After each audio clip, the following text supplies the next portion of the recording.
మహాశివరాత్రి వేడుకల్లో భాగంగా శ్రీరామ భక్త అప్పలస్వామి గుడిలో రాత్రంతా భజన కార్యక్రమాలు శివనామస్మరణలతో తెల్లవార్లు జాగరణ చేశారు. స్థానిక మారిస్పేటలో వెంచేసి ఉన్న శ్రీ కోదండరామస్వామి వారి దేవస్థానం శ్రీరామ భక్త అప్పలస్వామి గుడిలో మహాశివరాత్రి పర్వదినాన ధర్మకర్త లంకా శివానంద్ కుమార్ గారి ఆధ్వర్యంలో వేడుకలను ఘనంగా నిర్వహించారు. ఎంతో ప్రాశస్తమైన 365 నర్మదా బాణలింగాలకు ప్రాతకాలంలో విశేషంగా పంచామృత అభిషేకాలు అర్చనలు చేశారు. తదుపరి ప్రదోష వేళ నందీశ్వరునకు అభిషేకం, దేవాలయం అంతా దీపోత్సవం జరిగింది.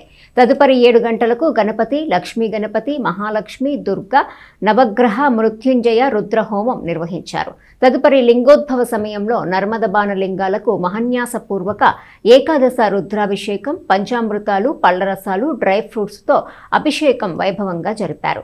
శ్రీ దుర్గా పూర్ణకుమారి భావాగ్ని మండలి సభ్యులచే భజన కార్యక్రమాలు శివనామస్మరణలతో తెల్లవార్లు జాగరణ చేయటం జరిగింది.